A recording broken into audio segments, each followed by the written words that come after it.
Canada just dropped a bomb on Donald Trump. Never underestimate those maple leaves. Welcome back to Occupy Democrats. I'm David Reddish. You know, the movie South Park Bigger, Longer, and Uncut just celebrated its 25th anniversary last year. The movie tells a satirical story about the United States going to war with Canada over a pair of annoying TV stars. At the time, it seemed ridiculous. Today, it seems like something out of the news headlines. March 4th marks what could be the beginning of the end of the American economy. The reason? Donald Trump has vowed to enact tariffs on the United States' two biggest trading partners, Mexico and Canada. Already today, the market has taken a tumble, following a trend that began last week. Economists attribute this faltering to Trump's tariffs, which will almost assuredly drive consumer prices far, far higher. The news also comes amid a spike in unemployment, which suggests that the booming economy Trump inherited from Joe Biden is headed straight for recession. Mass layoffs at the federal government also don't help. Optimists are still hoping that Trump can be dissuaded in the 11th hour, preventing the tariffs from going into effect. They were originally set to go into effect last month, though threat of counter tariffs by Mexico and Canada forced Trump to delay his own. Earlier today, however, Trump said this in a press conference. The United States has been taken advantage of for 40 years. The United States has been a laughingstock for years and years. That's why this gentleman is built in Taiwan instead of building here. It would have been better if he built here. If we had a president that knew what they were doing, and we had a lot of them very bad on trade. No wonder one Canadian leader is apoplectic. It looks like the storm is coming no matter what now. Then again, this is Donald Trump, who is a complete coward, so it's wholly possible he'll back down at the last possible moment. Donald, if you're watching this and you care about your approval ratings, back off. As I previously mentioned, Mexico and Canada have both vowed retaliatory tariffs to the tune of 25%.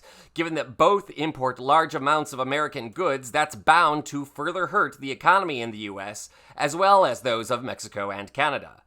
But don't count on foreign leaders sitting back and letting this happen. Already, one Canadian leader has promised retribution and is making no secret of his anger. Take a look.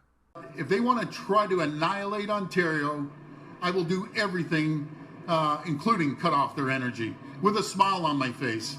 And I'm encouraging every other province to do the same. Quebec, Manitoba, BC, we all have to act in unison. Out east, they rely on our energy. They need to feel the pain. They want to come at us hard. We're going to come back twice as hard. That leader, in case you're unfamiliar, is Doug Ford. He's been Premier of Ontario, that's the Canadian equivalent of a governor, since 2018. Ford is a staunch conservative and a rival of current Prime Minister Justin Trudeau. Political commentators have often likened him to an American politician, none other than Donald Trump. Both men are known for their penchant for exaggeration, harsh rhetoric, and scandalous remarks. Ford also has his own history of corruption, often filling government offices with personal friends who are radically unqualified for the posts. He also has a history of accepting questionable donations. In 2018, Ford declared himself aligned politically with Donald Trump, though he has since reversed that stance.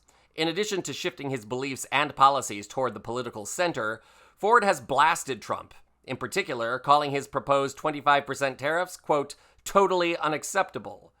As for Ford's threat regarding Canadian energy, you should know that the U.S. imported 33 terawatt-hours of energy in 2023 from Canada.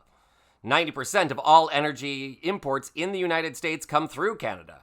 Canadian energy, specifically that generated in Ontario, supplements the entire East Coast, the Midwest, as well as the South between Texas and Florida. In other words, a bastion of red and swing states are about to see their energy costs skyrocket.